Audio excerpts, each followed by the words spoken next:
이런 영상들 아마 많이 보셨을 겁니다. 로켓크로스 부업으로 월 1억 달성했습니다.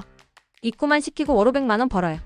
그런 영상들을 보면 마치 월 500, 1000만 원 버는 것들이 쉬워 보이고 나만 쿠팡을 못하나? 라는 생각을 할 수가 있습니다. 하지만 실제 쿠팡 로켓크로스 판매자들 대부분이 매출만 보고 실제 적자를 보고 있는 경우도 정말 많습니다. 판매가 쉬운 만큼 너도 나도 로켓크로스를 하고 있고 온갖 치졸한 방법들로 상품을 오래 판매하기도 어려운 게 현실입니다. 이번 영상에서는 쿠팡 로켓크로스의 현실에 대해서 솔직하게 한번 말해보겠습니다. 로켓크로스는 쿠팡에 물건을 넣어두면 쿠팡에서 물건을 자동으로 발송해주고 반품 처리 등도 쿠팡이 알아서 하는 창고 서비스 같은 형태입니다. 이런 조건들 때문에 유튜브에서 물건만 넣어놓으면 된다, 택배 발송할 필요 없다, 직원도 필요 없고 부업으로 할 수 있다, 이런 장점들로 인해서 엄청난 붐이 아직까지도 이어지고 있습니다. 로켓크로스로 잘 파는 방법들은 사실 상당히 심플하게 정리를 하면은 6단계로 정리를 할 수가 있습니다. 대부분 이런 방식으로 매출을 올리실 거예요. 첫 번째, 중국이나 도매 사이트에서 물건을 사입을 한다. 두 번째, 상품 페이지를 만들고 쿠팡에 올린 다음에 가구매와 리뷰 작업을 시작을 한다. 세 번째, 이제 로켓크로스 물건을 입고를 시킨다. 네 번째, 광고를 돌리고 가구매와 트래픽을 넣는다. 추가적으로 무료 프로모션이나 쿠폰 작업 등도 하겠죠. 다섯 번째, 만약에 상위 노출이 된다면 높은 판매량으로 성공을 한 거고 실패를 했으면 다시 새 상품으로 이 작업을 반복을 합니다. 여섯 번째, 이걸 한 달에 5개에서 10개씩 하면 잘 나가는 상품 1개, 2개가 발생을 하고 그걸로도 먹고 살 수 있다. 이런 식으로 대부분의 강의 내용들을 따라 하시는 분들이 정말 많으실 거라고 생각을 해요. 브랜드 제품이 아니라면 대부분 이렇게 진행을 하실 겁니다. 뭐 좀 더 해봤자 네이버 블로그나 카페에 바이럴하는 정도가 아마 강의 내용의 대부분이라고 생각을 합니다.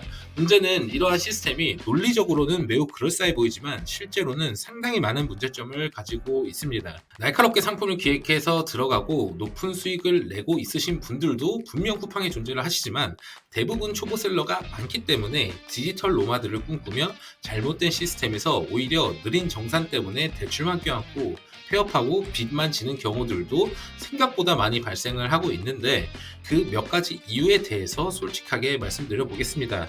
제가 틀린 게 있다면 댓글로 꼭 알려주시면 좋겠습니다. 쿠팡의 첫 번째 문제는 아이템 수명이 매우 짧다는 점입니다. 중국에서 수입을 해서 쿠팡에 아이템을 올리기 위해서는 사진 촬영도 하고 포토샵으로 상품 페이지도 만들고 키워드 세팅해서 업로드를 한 뒤에 가구매도 하고 트래픽도 넣고 광고도 운영을 하게 됩니다.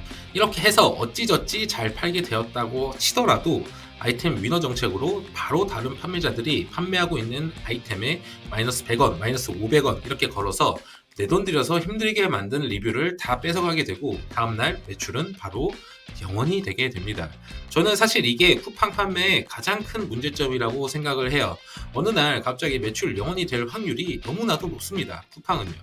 내 상표권을 등록하고 제품에 내 로고를 넣어서 방어를 할 수 있다고 반박하시는 분들이 분명히 있으실 텐데 여러 제품들을 종류별로 테스트를 하시는 경우에는 상표권의 경우 지정 상품군들이 전부 커버를 못할 뿐만 아니라 모든 제품에 로고를 넣어서 가져올 정도면 MOQ, 즉 최소 주문 수량이 늘어나게 되는데 그럴 거면 제품별 소액 테스트라고 보기도 정말 힘듭니다. 예전에는 쿠팡 화이트리스트라는 게 있어서 상표권을 등록을 해주면은 아이템 위너가 매칭이 안 되게 해줄 수가 있었는데 이제는 이 쿠팡 화이트리스트도 없어졌기 때문에 상표권이 있다고 무조건 방어도 불가능하게 되었습니다. 그래서 어찌저찌 상표권과 로고를 넣어서 정말 디테일하게 아이템 위너를 막았다고 할지라도 그 다음은 무차별 악의성 신고가 남아 있습니다. 보통 판매량이 많아지게 되면서 다른 판매자들이 이제 서로 신고를 하는 경우를 말하는데 소비자가 왕인 쿠팡에서는 악의적으로 판매자가 이 신고를 역으로 이용을 하면은 아이템 하나 죽이는 건 사실상 일도 아닙니다. 최소한 진짜 짜증나긴 할 수 있어요. 상도덕이 있어서 진행을 안 하는 것 뿐입니다. 만약에 경쟁사가 악의를 먹으면 쿠팡은 30일 이내 무료 반품이 가능합니다. 그렇다면 경쟁사의 입고 제품을 전체 다 구매를 한 다음에 30일 꽉 채워서 반품을 해버릴 수도 있을 뿐더러 상품 페이지에 사진 하나하나를 내 사진이라고 억지로 우겨도 그걸 또 내가 찍은 사진이란 것을 소명을 해야 합니다. 여러분들은 지금 당장 카톡 프로필이 내가 찍은 사진이란 걸 소명을 할 수가 있나요? 그 증거를 어떤 방법으로 제출할지조차도 사실 엄청나게 짜증나는 방법입니다. 제일 쉬운 신고 방법은 그냥 제품을 쓰고 피해를 입었다고 하면 상품을 쉽게 바로 정지시킬 수가 있습니다. 예를 들면 내가 키보드를 샀는데 모서리가 날카로워서 손이 베었다 라는 말 같지도 않은 주장을 해도 쿠팡은 일단 판매자에게 소명을 하라고 합니다. 아니 요즘 세상에 키보드 사서 손이 베일 수가 있을까요? 제가 말한 예시는 정말 극히 일부 사례에 속하고 실제로 마음만 먹으면 더 지저분한 방법들로 제품의 수명이 짧아지는 경우가 정말 많습니다. 아이디가 날아가는 경우도 꽤나 많고요. 악의적인 의도를 가진 판매자들이 이것을 이용해서 돈을 벌고 있는 경우도 있습니다. 요새는 중국 판매자가 워낙 많아져서 중국인인지 한국인인지는 잘 모르겠지만요. 결국 내가 함께 키운 제품의 수명이 짧아진다는 것은 지속적인 운영이 불가능하다는 것이고, 만약에 이렇게 제품이 갑자기 없어지게 되면은 재고가 결국에 쌓일 것이고, 그것은 바로 영업 손실로 직결되는 문제가 될 수가 있겠죠. 쿠팡의 두 번째 문제는 상위 노출 실패 시에 리스크 비용이 너무 크다는 점입니다. 처음에 말씀드린 것처럼 쿠팡은 현재 상위 노출 싸움이라고 해도 말이 아닙니다. 사실 광고만으로 수익을 내는 경우는 거의 없고, 대부분 높은 수익을 가지는 사람들은 상위 노출에 성공한 케이스라고 봐야 합니다. 상위 노출에 성공을 하면은 광고비를 소액으로 2만원, 3만원 걸어놔도 가구매를 치면서 상위 노출을 유지를 하면은 매출이 50만원, 100만원, 200만원, 300만원 이렇게 나는 경우가 많기 때문에 그런 상위 노출을 유지하는 전략을 취하고 있는 게 대부분이죠. 하지만 대부분의 영상에서는 이런 상위 노출 실패 비용에 대한 계산이 전무한 상황입니다. 10개 시도에서 1개 성공하면 정말로 앞에 9개를 다 메꿀 수 있을까요? 평균적으로 상품의 판매 주기가 그렇게나 짧은데? 나만 팔 수 있는 제품이 아닌 이상 사실 초기 비용이 생각보다 정말 많이 들어갑니다. 대부분의 카테고리에서 리뷰 수가 이전이랑 다르게 압도적으로 많아지면서 초기 가구매 수량이 증가를 하게 됩니다. 예전에 리뷰 수 10개여도 나름 경쟁력까지는 아니어도 팔아볼 만한 수준이었는데, 최근에 업체들의 동향을 살펴보면 한 개당 리뷰 100개를 하는 거는 정말 우습게 많이 볼 수 있고, 제가 본 것 중에 가짜 리뷰 5,000개를 한 개 아이템에 넣는 업체도 본 적이 있습니다. 즉 이런 초기 비용은 고스란히 정상금에 쌓이게 되고 초기 시작 비용도 증가를 하게 되겠죠. 가구매 수수료도 당연히 더 많이 들어가게 되고요. 사실상 이제는 가구매로 리뷰를 안 쌓고 시작하면은 쿠팡에서는 바보가 되는 형국이기 때문에 제품 소싱비, 상품 페이지 제작비, 그리고 가구매 비용을 하면은 사실상 한 개 아이템당 가구매 100개씩만 한다고 해도 한 달에 5개를 런칭한다 그러면 가구매만 500개를 해야 되는 실정입니다. 그리고 솔직히 말해서 이게 상위 노출이 된다고 치더라도 광고비, 물류비, 수수료, 반품비 이것저것 다 빼면은 아마 실제로 대부분 영업이익률은 5에서 15% 사이인 경우가 정말 많습니다. 상위 노출이 되어서 다 완판됐다고 쳐도 다음 달에 물량을 2~3배 늘려서 당연히 팔려고 하겠죠. 잘 다 팔렸으니까. 그런데 다음 달에 아이템을 뺏길 수도 있고 롤링이 돼서 갑자기 상품이 안 팔릴 수도 있습니다. 즉 다음 물량을 가져왔는데 신고당하거나 상위 노출이 떨어지면 재고 빼면 실제로 마이너스가 나는 경우가 훨씬 더 많습니다. 쿠팡은 이렇게 잘 팔리다가 아무 이유도 없이 안 팔리는 경우가 정말 많기 때문입니다. 아마 로켓크로스 잘하시는 분들도 상위 노출시키는 확률은 50%가 안 되실 겁니다. 그리고 6개월 이상 높은 수익률로 가격 안 꺾고 판매하는 것도 30%도 안 될 거고요. 매년 아이템이 리셋되는 시즌 제품의 경우도 마찬가지로 요즘에는 리뷰 수백 개씩 넣고 들어가야 되고, 사실상 상위 노출을 못하면 다음 연도까지 재고가 악성으로 남게 됩니다. 쿠팡 로켓크로스는 이렇게나 돈이 많이 들어가는 구조인데 초보자들에게 제품 10만원, 20만원 사서 시작하면 된다는 말들이 너무나 많습니다.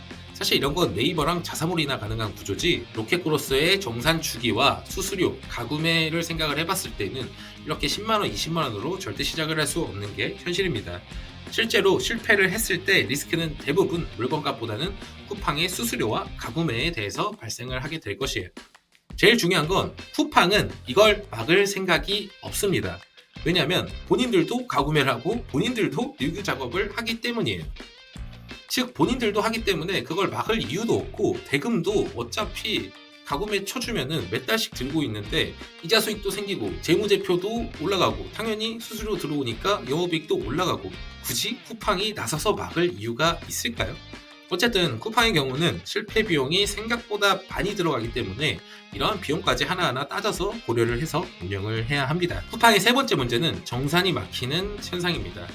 쿠팡의 시스템은 정말 재밌습니다. 일부러 쿠팡에서 고의적으로 판매자가 수익을 계산하기 어렵게 만들어 놓았죠. 실제로 자사몰이나 네이버, 다른 플랫폼만 봐도 이런 경우가 왔는데 쿠팡만 유일하게 이렇게 수익을 계산을 하려면은 엑셀을 키고 여러 개를 고려를 해서 넣어야 합니다. 봤을 때 기분 좋게 통계를 만들어 놓은 경우가 너무 많아서 실제 수익이 다른 경우가 대부분이고 실제 수익 계산하기도 정말로 힘듭니다.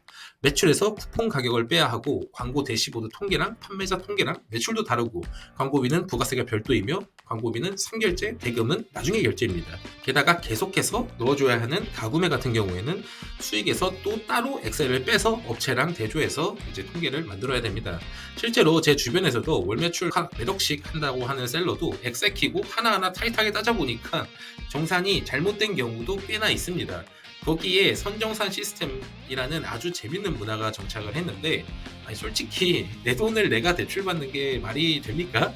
이런 느린 정산 주기로 인한 여담으로 쿠팡셀러의 경우 제 주변에 정말 많이 있었는데, 네이버와 자사몰을 주력으로 운영하는 셀러들에 비해서 쿠팡 셀러들은 항상 매출은 3배에서 10배가 높은데 항상 현금이 없습니다. 항상 궁핍하고 항상 쪼들리는 삶을 살아요. 항상 다음 달에 돈 들어와, 다음 달에 정산돼 라는 말을 입에 달고 삽니다.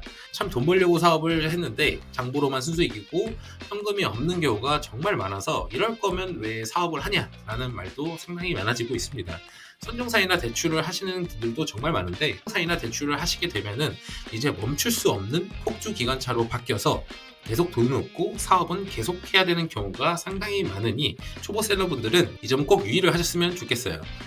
마지막 문제는 쿠팡이 결론적으로 셀러들을 싫어하고 무시한다는 점입니다. 최근에 쿠팡에서 반품비를 원래 무료에서 판매자 부담으로 바꾼다는 공지가 나왔습니다. 30일 무료 반품은 쿠팡이 생색은 다 부리고 결국 비용은 판매자가 물게 생겼는데, 잘 팔리는 제품 PB 상품으로 만들고 순위 조작하는 것도 모자라서 이제는 이런 비용도 판매자들에게 물리면서 영업이익을 쥐어짜고 있다고 봐도 무방합니다. 제가 다른 영상 보니까 3PL 반품 비용도 그 정도라고 옹호하는 분도 있고, 반품비 받으면 판매가를 올리면 된다 이런 주장을 하시는 몇몇 유튜버분들이 있는데, 반품비 때문에 쿠팡이 더 비싸면은 굳이 사람들이 쿠팡에서 살까요? 그리고 만약에 나 혼자 쿠팡에서 반품비 때문에 가격 올리면은 어차피 다른 셀러가 아이템 위노로 그 아이템 싸게 팔면은 끝나는 거 아닙니까? 그리고 반품 비용도 물론 3PL 비용이랑 뭐 비슷한 수준이죠. 근데 자사몰, 네이버, 쿠팡 반품률을 비교하면은 아무리 못해도 쿠팡이 반품률이 2배에서 3배 이상 높고, 실제 판매 데이터를 여러 개를 비교를 해보면 쿠팡이 반품률이 10배 넘는 제품군들도 상당히 많습니다. 당연히 소비자 입장에서는 무료 반품에 따지지도 않고 수거를 해가니 심지어 먹을 거 시키고 맛없는 경우에도 환불이 가능합니다. 다른 이유를 들면 되니까요. 그러니 당연히 반품률이 타 플랫폼보다 올라갈 수밖에 없어요. 결론적으로 결국에 쿠팡 반품은 일반 다른 플랫폼들에 비해서 5배에서 10배 정도 반품이 높다고 봐야 되는데, 중요한 거는 묻지마 반품이라 양품화해서 다시 팔 수 없는 제품들조차도 반품을 받기 때문에 과연 정말 그러면 3PL 비용이랑 똑같고 정말 아무 타격이 없는 게 정말 맞을지 저는 의문입니다. 이처럼 쿠팡의 단점 4가지를 알아봤는데, 쿠팡은 그냥 올려서 가구매 막 돌려서 판매하는 초기 시장 진입은 정말 이제 끝났다고 생각을 합니다. 하지만 그럼에도 불구하고 쿠팡에서 분명히 잘 파는 셀러분들도 있어요. 하지만 제가 경각심을 알리고 싶은 거는, 초보자가 1688 같은 중국 소싱처에서 아무런 기획 없이 아무 생각 없이 대충 상품 가져와서 중국 상품 페이지 번역해서 올린 다음에 가구매에서 팔리는 그런 시장들은 이제 끝나간다는 점입니다. 특히나 너도 나도 돈 번다길래 한번 해볼까 하셨던 분들은 다시 한번 고민해 보시길 바랍니다. 어떤 플랫폼이든 나만의 제품과 확실한 기획, 그리고 적절한 마케팅 전략이 같이 있는 제품들만 살아남는 것이 정상적인 시장입니다. 단지 1, 2년 동안 쿠팡의 로켓 그로스가 초기 시장이어서 좋았던 것 뿐이죠. 결국 이전 영상에서 말씀드린 것처럼 네이버와 자사몰 채널에 집중을 해야 하고, 날카로운 상품 기획과 최근에는 외부 컨텐츠 기획이 결국 장기적으로 넉넉한 온라인 판매 활동을 유지할 수 있게 한다고 생각을 합니다. 쿠팡은 아무래도 네이버나 자사몰에서 구매하는 고객들 중에 로켓 배송으로 빨리 받고 싶은 고객층들에게 서비스를 한다는 개념으로 운영을 하시는 것이 훨씬 좋아 보입니다. 아니면 정말로 풍부한 자금력과 쿠팡에 맞춘 날카로운 기획 제품을 한 개씩 하던가요? 이번 시간에는 다소 어두운 이야기를 좀 많이 했지만 매주 마케팅과 온라인 셀링에 대한 정보를 올리고 있습니다. 구독, 좋아요 눌러주시고 감사합니다.